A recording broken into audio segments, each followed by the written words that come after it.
तत्सत। श्री ब्रह्मा विष्णु महेश, ऐसा कहने से लगता है जैसे ये कोई तीन अलग अलग देव अथवा शक्तियां हैं, परंतु ये सत्य नहीं है।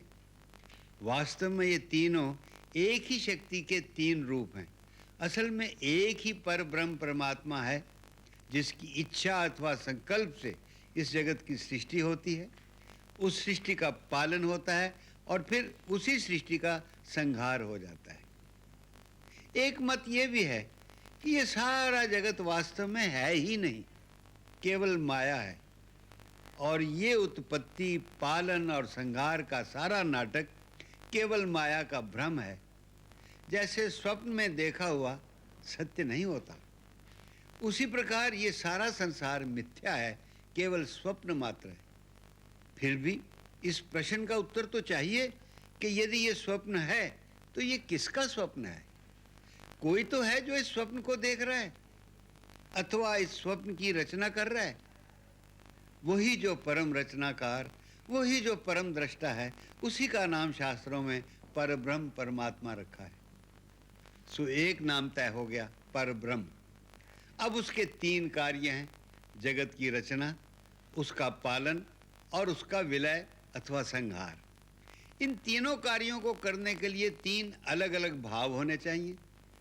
सो ऋषियों ने अथवा शास्त्रों ने उन तीन भावों को मूर्तिमान करके उनके तीन अलग अलग नाम ब्रह्मा विष्णु महेश रखे। वास्तव में तीनों एक ही हैं, और तीनों में से किसी एक की पूजा करो तो वो पर ब्रह्म की ही पूजा होती है। इसी बात को समझाते हुए भगवान श्री कृष्ण ने गीता के 6ठे अध्याय में कहा है, सर्वभूत स्थितं यो मां भजत्येकत्वम् आस्थिता सर्वथा वर्तमानोऽपि सा योगी मयि वर्तते। अर्थात तुम जिसकी भी पूजा करो वो मुझे ही पहुंचती है। इसलिए जो विष्णु की पूजा करता है वो अपने आप ही ब्रह्मा और शिव की पूजा करता है, और जो शिव की पूजा करता है वो ब्रह्मा और विष्णु की पूजा करता है। एक ही पूजा से स्वाभाविक ही सभी की पूजा हो जाती है। हालांकि तीनों एक ही हैं, उनमें बड़ा छोटा कोई भी नहीं। फिर भी ज्यों-ज्यों समय गुजरता गया और माया का प्रभाव बढ़ता गया, तो भक्तों ने अपने अपने इष्ट को ही बड़ा सिद्ध करना शुरू कर दिया। जैसे शिव महापुराण में सृष्टि रचना और संचालन का मूल आधार भगवान शिव ही विष्णु ब्रह्मा को प्रकट करके सृष्टि का कार्य आरंभ करते हैं और पुनः अपने में ही उनको लय करते हैं। नारद विष्णु पुराण में सृष्टि क्रम में सृष्टि का मूल आधार महाविष्णु है। वो परब्रह्म परमात्मा ही प्रकृति, पुरुष और काल तीन रूप में प्रकट होते हैं। ब्रह्म पुराण व ब्रह्मांड पुराण में ब्रह्मा जी द्वारा सृष्टि रचना का कार्य होता है। ब्रह्मा जी बार बार सृष्टि करके अपना शरीर छोड़कर नया शरीर धारण करके नई सृष्टि रचाते हैं। ब्रह्म वैवर्त पुराण में भगवान श्री कृष्ण को ही सृष्टि का मूल आधार बताया गया है, जिसमें श्री कृष्ण की मूल प्रकृति राधा है। इसी कृष्ण लोक को नित्य साकेत कहा गया है। देवी भागवत पुराण में प्रकृति शक्ति मां जगदम्बा की इच्छा को ही सृष्टि का मूल आधार माना गया है। श्रीमद् भागवत में भगवान विष्णु के 24 अवतारों का वर्णन है। शिव जी ने कोई अवतार धारण नहीं किया है, परंतु हनुमान जी को शिव जी का ही अंश अवतार माना जाता है। इसी प्रकार हरि अनंत, हरि कथा अनंता। इसलिए हमने निश्चय किया है कि इन सब पुराणों और ग्रंथों में जो कथाएं और लीलाएं जिस प्रकार वर्णित हैं, उसी प्रकार अपने दर्शकों की सेवा में अर्पित करें। हम अपनी ओर से किसी को बड़ा छोटा सिद्ध करने की चेष्टा नहीं करेंगे। भिन्न भिन्न पुराणों में इन तीनों की जैसी जैसी लीलाएं और कथाएं वर्णित हैं, हम उनको उसी प्रकार आपकी भेंट कर देंगे, परंतु इस आग्रह के साथ, इस विनय के साथ कि इन तीनों में कोई भेदभाव न करके उनकी पृथक पृथक लीलाओं का आनंद लीजिए और उन तीनों में एक ही पर ब्रह्म का तेज देखते हुए मन में उसी पर ब्रह्म को नमस्कार करते रहिए। इसीलिए हमने इस धारावाहिक का एक ही सम्मिलित नाम रखा है, श्री ब्रह्मा विष्णु महेश। ब्रह्मा विष्णु महेश जो इस संपूर्ण जगत के स्वामी और रक्षक हैं।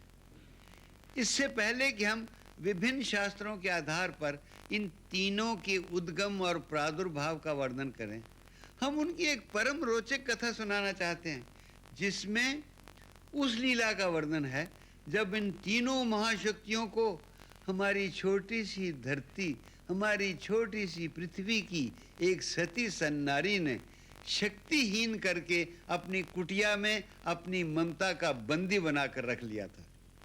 उस कथा का आरंभ सती कौशिकी से होता है, जिसका विवाह एक मुनि कुमार कौशिक से होने वाला था, और वो कार्तिक पूजा के समय आश्रम की अन्य कुमारी कन्याओं के साथ अपने होने वाले पति के मंगल की कामना से माता कात्यायनी की पूजा कर रही थी।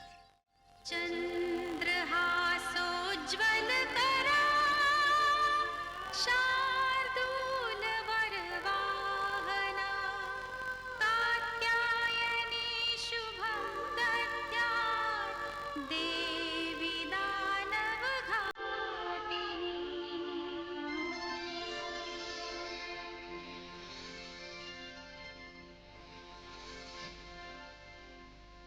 कात्यायनी सौख्यप्रदा सुखदायिनी भयहारा व्रत कर दो सफल हमारा। कृपा कर दो वांछित वर दो हम धरते ध्यान तुम्हारा। कात्यायनी सौख्यप्रदा सुखदायिनी भयहारा व्रत कर दो सफल हमारा।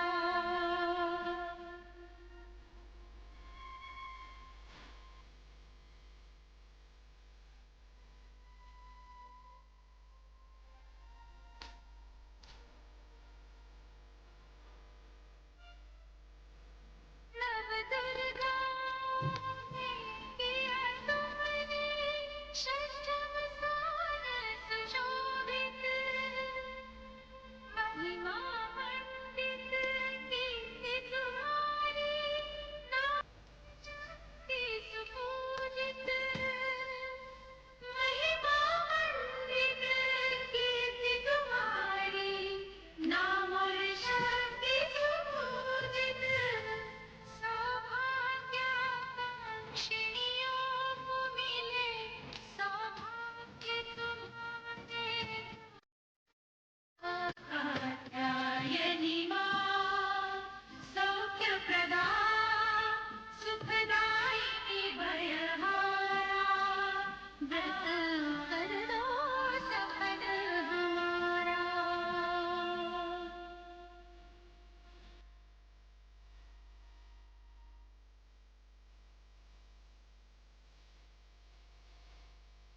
सर्वमंगल मांगल्ये सर्वमंगल संयुक्ते सर्वमंगल बीजे च नमस्ते सर्वमंगले शक्ति स्वरूपे सर्वेषां सदा च पतिं देहि नमोस्तुते।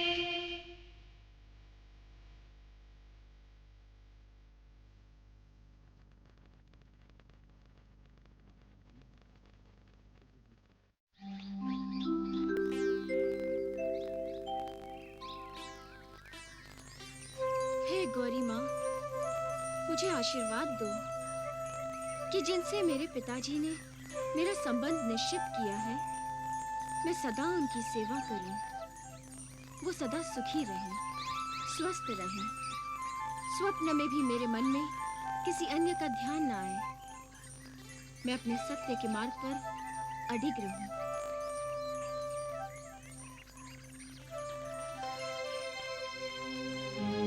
बेटी को गौरी माँ से अपने पति के सुख और स्वास्थ्य का आशीर्वाद मांगते देखकर मेरा तन बदन सिहर उठा। क्यों? मैं वहां उसका विवाह नहीं कर सकता जहां वो सोच रही है। लेकिन क्यों भला? मैंने तुम्हें भी अभी तक नहीं बताया। जब से हमें कौशिक जी का संदेश प्राप्त हुआ है,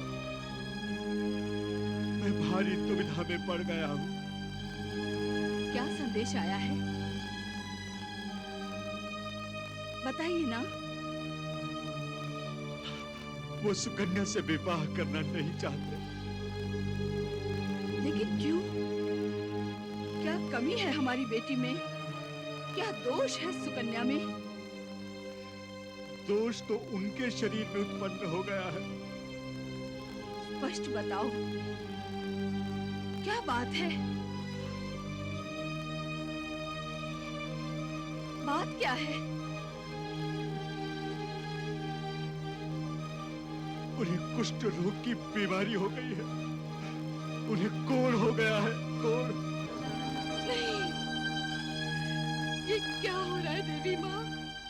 हमारी बच्ची के साथ ये क्या हो रहा है? उन्होंने लिखा है कि मैं सुकन्या से विवाह करके सुकन्या का जीवन नष्ट करना नहीं चाहता।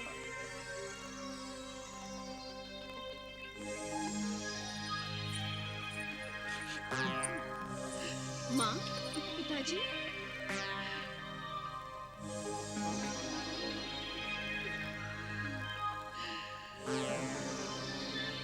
पिताजी,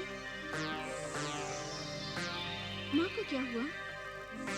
बेटी, बात ही कुछ ऐसी है कि तुम्हारा विवाह। चुप क्यों हो गए? बोलिए ना।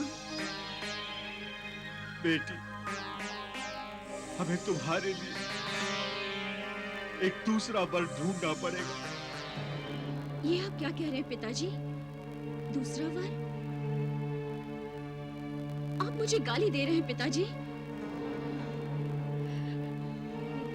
मुझे अधर्मी, असती बनाना चाहते हैं आप? बेटी, जिन कौशिक जी के साथ मैंने तुम्हारे विवाह की बात की थी, उन्होंने विवाह करने से इनकार कर दिया है। वो मुझसे विवाह नहीं करना चाहते? क्यों? उन्हें एक भयानक रोग हो गया है। वो बस पिताजी, और कुछ मत बोलिए। वो जैसे भी हैं, मेरे पति हैं। मैंने सच्चे मन से उनका वरण कर लिया है। और एक धर्मपरायण स्त्री किसी पुरुष का वरण सिर्फ एक बार ही करती है। तू नहीं जानती, उन्हें कुष्ठ रोग हो गया है। उनके शरीर का अंग अंग गल रहा है। पिताजी, ये रोग तो उन्हें अब लगा है। यदि विवाह के पश्चात उन्हें ये रोग लग जाता, तो क्या मैं उन्हें छोड़ देती? लेकिन बेटी, अभी तुम्हारा विवाह भी कहाँ हुआ है? पिताजी, जिस दिन संकल्प करके आपने वाग्दान किया था, मैंने तो उसी दिन सच्चे मन से उनका वरण कर लिया था। और एक सती जीवन में एक ही बार किसी पुरुष का वरण करती है। मैं मुनि कुमार कौशिक के अतिरिक्त किसी अन्य का वरण नहीं करूंगी। पुत्री, भावनाओं में आकर संकल्प कर लेना। संकल्प नहीं माना जाता। विवाह संस्कार की परंपरा तो विवाह मंडप में अग्निदेव को साक्षी मानकर पूरी की जाती है, जो अभी तक इन पंच तत्वों से बने शरीर में लगातार अग्नि की साक्षी होती है। और फिर ये शरीर भी तो एक मंडप ही है। मैं अपने देवता की हूँ और उन्हीं की रहूंगी। वो जैसे रखेंगे वैसी रहूं, यही एक सती का कर्तव्य है। आप मुझे उनके पास ले चलिए, मैं उनके दर्शन करना चाहती हूँ।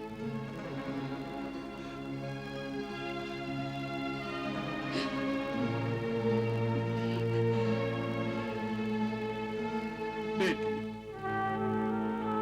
तुम्हारा तर्क भी अपनी जगह पर बराबर है और कौशिक जी का सोचना भी अपनी जगह पर सही है।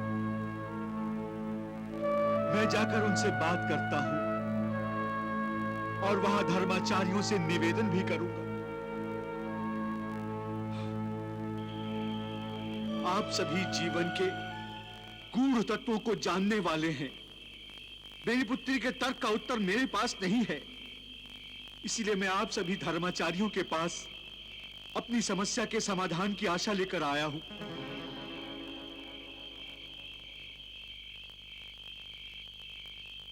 समस्या का समाधान प्रत्यक्ष है मान्यवर।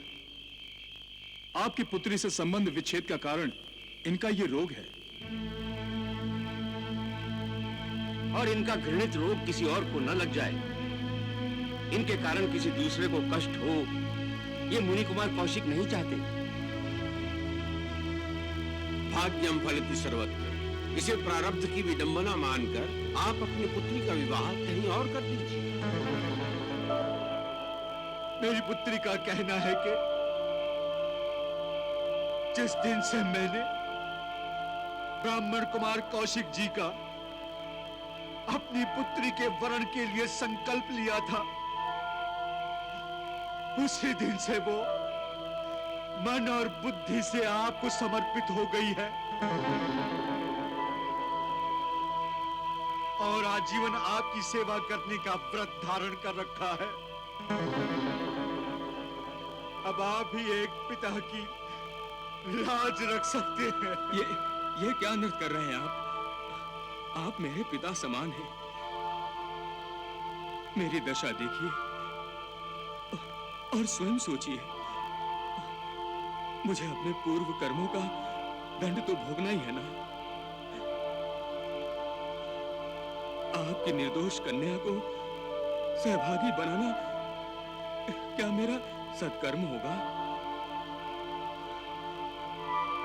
इसीलिए मैंने संदेश भेजा था। मुझे ज्ञात था कि धर्माचार्यों का निर्णय भी यही होगा। परंतु ये निर्णय तो एक पक्षीय है। आप सब श्रेष्ठ विद्वजन हैं, धर्म विशाद हैं, परंतु एक पक्षीय निर्णय तो पूर्ण निर्णय हो ही नहीं सकता। मैं अपने पिताजी के संकल्प का पालन करते हुए मन और वचन से इनका वरण कर चुकी हूँ। तो क्या एक चरित्रवान कन्या को किसी पर पुरुष का चिंतन करने का अधिकार आपके शास्त्र देते हैं? बोलिए, बोलिए।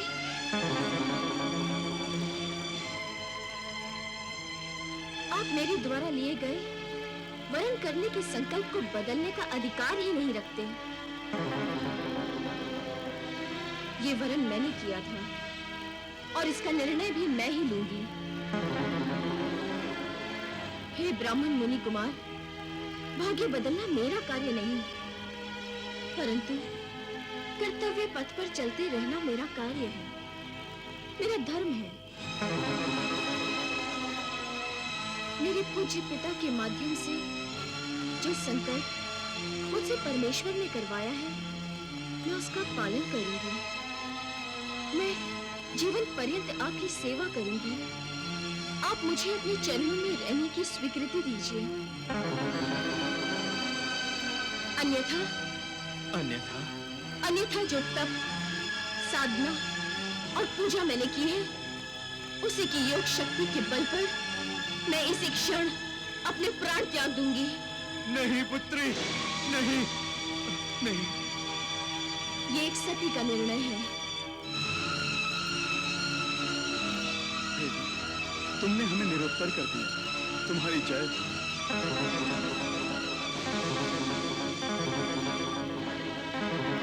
मुझे प्रारब्ध स्वीकार है देवी।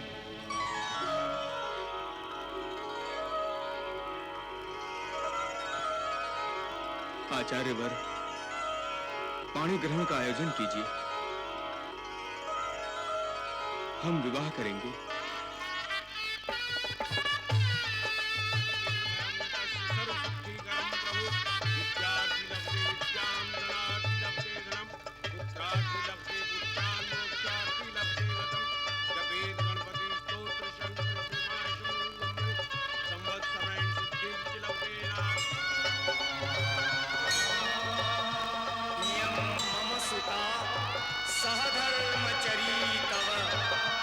दीक्षितजैनां भद्रं ते पाणिं ग्रहणीष्व पाणिना पतिव्रता महाभागा ध्यायेवानुगता सदा। नवम भालचंद्रम चतुर्दशम तु विनायकम एकादशम गणपत्यम द्वादशम तु गजाननम द्वादशेतानि नामानि त्रिशून्यं ये पठेन्नरा न च विघ्नभयं तस्य सर्वसिद्धिकरं प्रभु। विद्यार्थी लभते विद्यां धनार्थी लभते धनं पुत्रार्थी लभते पुत्रान् मोक्षार्थी लभते गतं। जपेत गणपति स्तोत्र शंकर संवत्सरेण सिद्धिं च लभते नास्ति संशय। अस्ते भयो ब्राह्मणे भयश्लित्वाय समर्पयेत् तस्य विद्या भवेत् सर्वा गणेशस्य प्रसाद। सर्वमंगल मांगल्ये शिवे सर्वार्थ साधिके शरण्ये त्र्यंबके गौरी नारायणी नमस्ते। शरणागत दीनार्थ परित्राण परायणे सर्वस्यार्थी हरे देवी नारायणी नमस्ते। मांगल्ये शिवे सर्वार्थ साधिके शरण्ये त्र्यंबके गौरी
क्या देख रहे हैं स्वामी?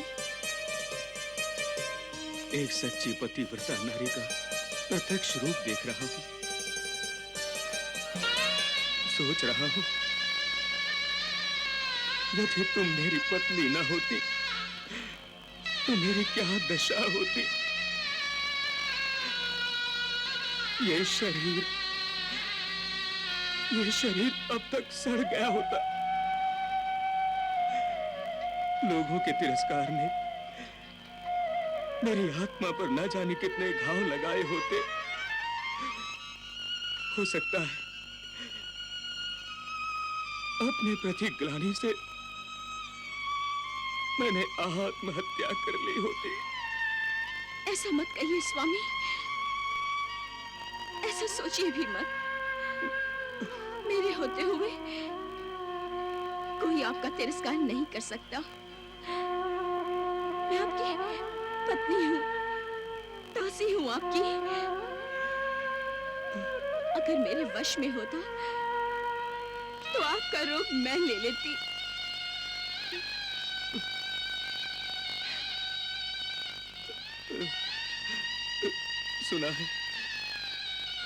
सुना है हिमालय की तराई में गंधक के चश्मे हैं जिनमें नहाने से ये रोग चला जाता है। परंतु क्या आप वहां जाना चाहते हैं स्वामी? मैं कैसे जा सकता हूँ?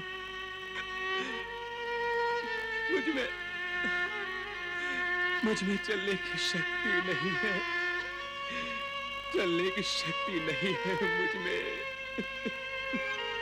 मैं आपकी शक्ति हूँ स्वामी, आप चिंता मत कीजिए।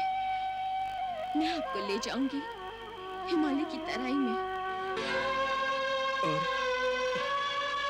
हम लोग आते समय तीर्थ स्थानों के दर्शन करते हुए आएंगे। क्यों नहीं, मैं अभी चलने की तैयारी करती हूँ।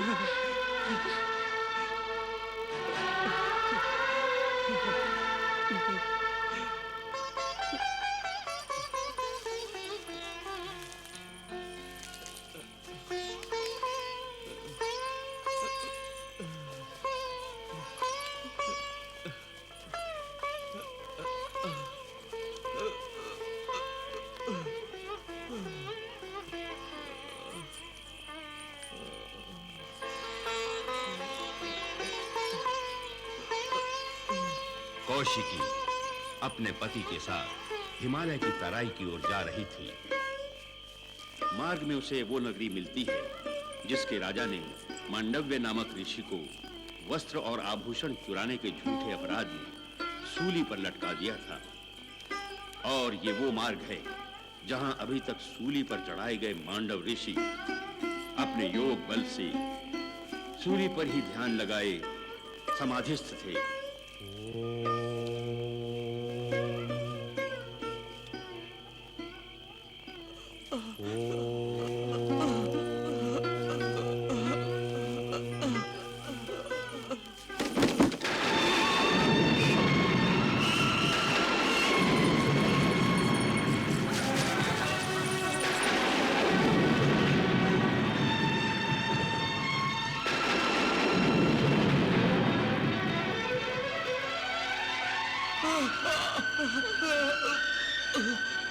किस पापी ने मेरे शूल को हिलाया है?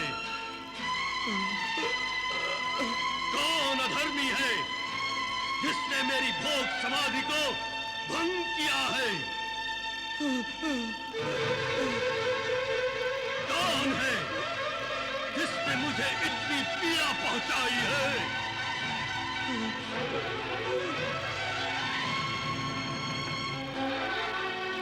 महाभाग, अंधेरे के कारण हमें आपका शूल दिखाई नहीं दिया।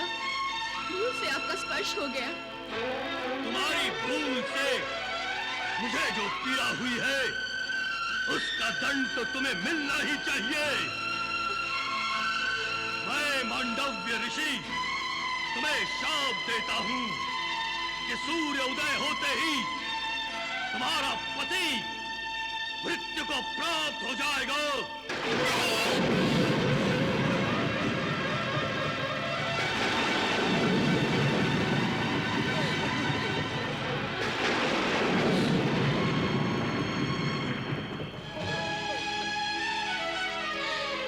श्राप, इतना भयंकर श्राप, एक छोटी सी भूल के लिए इतना कठोर दंड। मैं आपसे क्षमा याचना करती हूँ। मेरे पति को श्राप से मुक्त कर दीजिए। नहीं, यदि सूर्योदय होने से पहले मेरे पति जीवित नहीं रहे तो मैं भी उन्हीं के साथ यही आपके सामने अपने प्राण त्याग दूंगी। उनको श्राप से मुक्त कर दीजिए। मेरी विनती स्वीकार कर लीजिए। मेरी विनती स्वीकार कर लीजिए। मेरी विनती स्वीकार कर लीजिए। कान से निकला तीर और मुख से निकला शाप या वरदान कभी वापस नहीं लिया जा सकता। मैं मांडव्य ऋषि हूं, जो बोल दिया वही होगा। इस शाप को कोई नहीं टाल सकता। सूर्योदय होते ही तुम्हारा पति मृत्यु को प्राप्त हो जाएगा। मृत्यु को प्राप्त हो जाएगा। तो क्या आप अपनी क्षण भर की पीड़ा के लिए मेरे पति के प्राणों को यमदूत के हवाले कर देंगे? अनजाने में हुई भूल के लिए प्राण दंड देंगे? अगर आपको प्राण ही लेने हैं तो मेरे ले लीजिए, मगर मेरे पति को शाप से मुक्त कर दीजिए। मेरे पति को शाप से मुक्त कर दीजिए।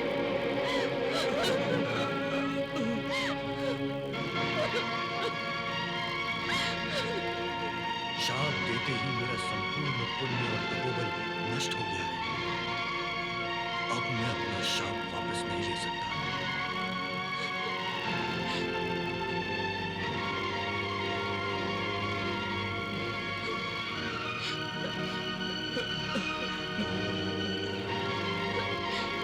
ये कैसा न्याय है? एक निर्दोष के साथ ऐसा व्यवहार।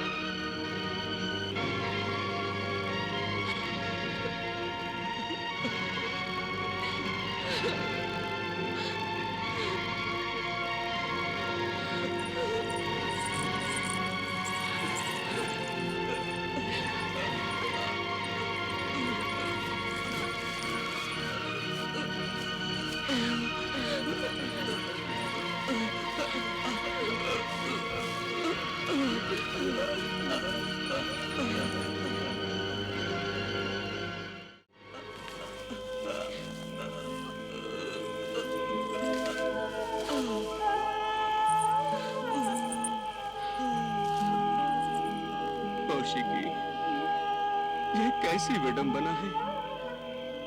मांडव्य ऋषि ने मेरे जन्म का समय तो तय नहीं किया था, पर अब मेरी मृत्यु का समय तय कर दिया। अब हम दोनों का साथ केवल सूर्योदय तक का। नहीं स्वामी, इस ऋषि का शाप तो मुझे इस देह से मुक्त कर देगा, परंतु मेरी आत्मा सदा अशांत रहेगी। नहीं स्वामी नहीं। तुम्हें दुख और वैधव्य की पीड़ा में देखकर कभी शांति नहीं मिलेगी उसे, कभी शांति नहीं मिलेगी नहीं उसे। स्वामी नहीं। अब हमारे साथ केवल सूर्योदय तक का है, बस केवल सूर्योदय तक का। नहीं स्वामी, मैं ऐसा नहीं होने दूंगी। मैं सहायता मांगूंगी, निवेदन करूंगी, प्रार्थना करूंगी कि वो हमें शाप से मुक्ति दिलाए। मैं आती हूँ स्वामी, मैं भी आती हूँ स्वामी।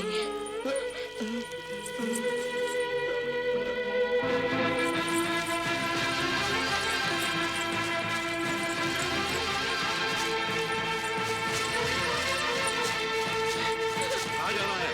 किससे मिलना है? राजा से। राजा से? वो अभी विश्राम कर रहे हैं, किसी से नहीं मिल सकते। सूर्योदय के बाद आओ। सूर्योदय?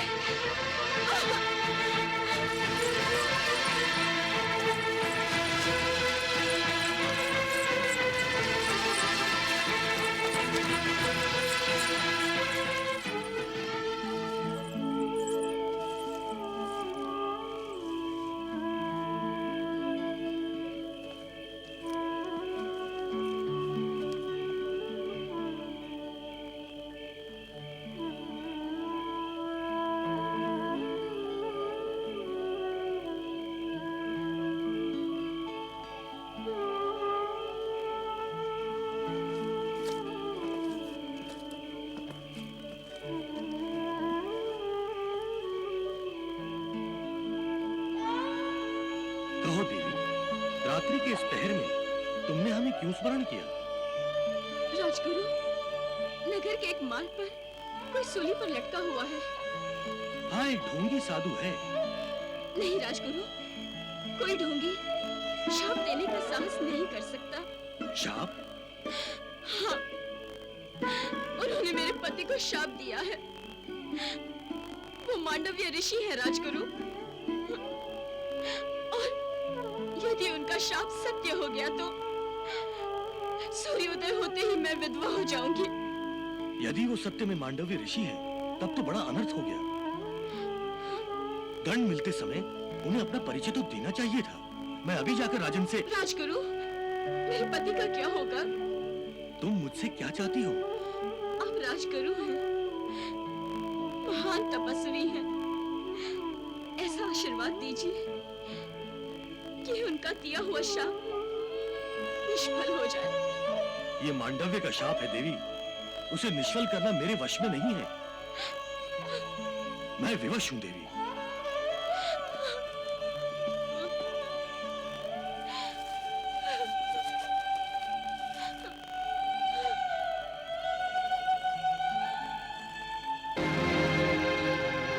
हे दसों दिशाओं,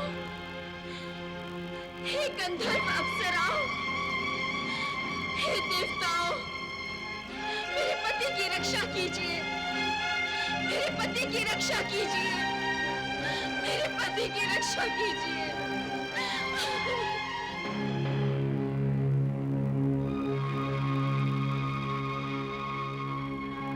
यमराज,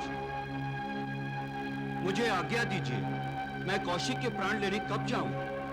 वही तो देख रहा हूं। प्रारब्ध अनुसार न तो मांडव्य की मृत्यु अभी है, न ही कौशिक की। तो क्या मांडव्य ऋषि का दिया शाप व्यर्थ हो जाएगा? नारायण नारायण नारायण नारायण। प्रणाम देवर्षि। ऋषि।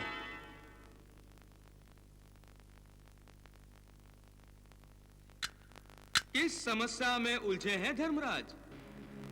ऋषि श्रेष्ठ, मांडव ऋषि ने कौशिकी को तो शाप दे दिया, परंतु कौशिकी के पति की मृत्यु अभी दूर है। मैं सोच रहा था। सोचिए मत धर्मराज, सोचिए मत।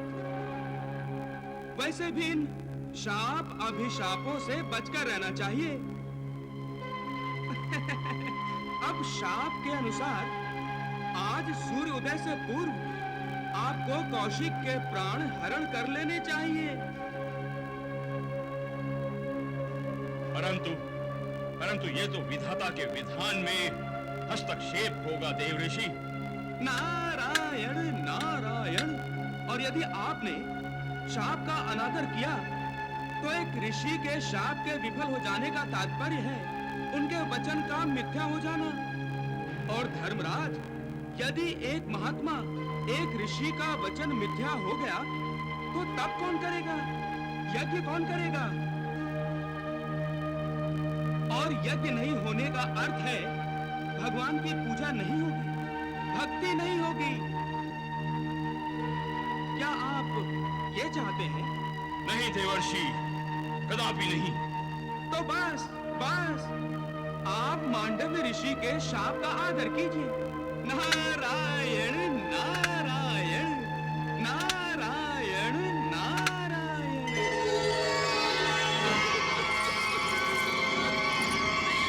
मैं हार गई हूँ माँ, मैं हार गई हूँ। सबके आगे हाथ जोड़ के मैं थक गई हूँ माँ। किसी को मेरे मन की पीड़ा समझ नहीं आती, कोई मेरी सहायता नहीं कर सकता। मैं निराश हो गई हूँ माँ, मैं निराश हो गई हूँ। तेरे होते हुए क्या ये अनर्थ हो सकता है माँ? एक निर्दोष को शाप। माँ, अब तक मुझे अपने पतिव्रता धर्म पर अभिमान था, अपने सतीत्व पर गर्व था मुझे, परंतु अब मैं ये समझ गई हूँ कि मैं केवल एक नारी हूँ, सिर्फ एक अबला नारी।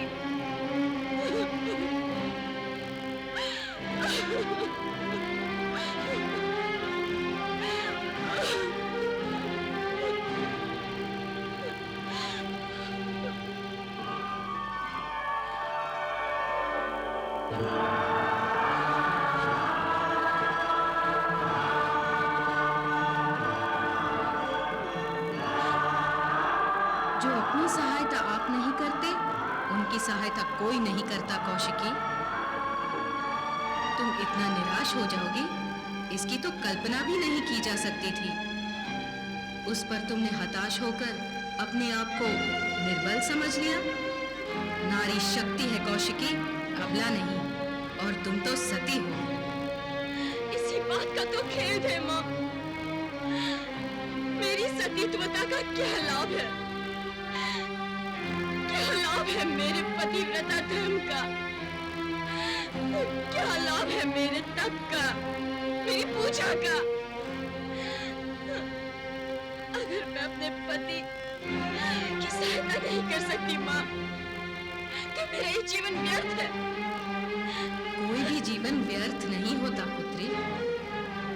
सृष्टि रचना करते समय ब्रह्मा जी प्रत्येक जीवन का उपयोग सोचकर ही देह में प्राण फूंकते हैं। तुमने ब्रह्मा जी द्वारा दिए गए जीवन का इतना सदुपयोग किया है कि तुम यथार्थ रूप में शक्ति बन गई हो। अतः निराशा छोड़ो और अपने सतीत्व की शक्ति को पहचानो और उस शक्ति का प्रयोग करो।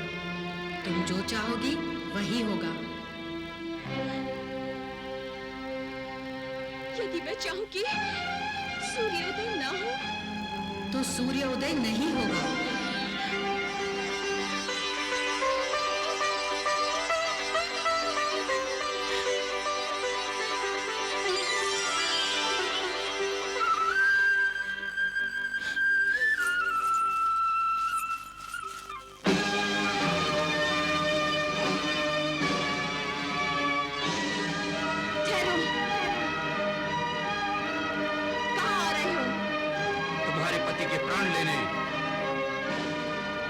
सूर्योदय होने वाला है।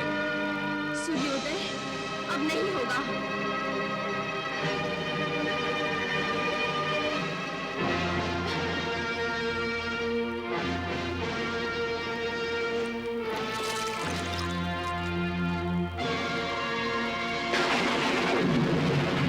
हे देवताओं, हे ब्रह्मा, हे विष्णु, हे महेश, हे प्रकृति और दिशाओं, यदि मैंने सच्चे हृदय से अपने पति की सेवा की है, यदि मेरे मन में स्वप्न में भी किसी पर पुरुष का विचार नहीं आया, तो मेरे सत्य कथन से सूर्योदय नहीं होगा। और यदि मेरे में सतीत्वता है, तो अब सूर्योदय होगा ही नहीं।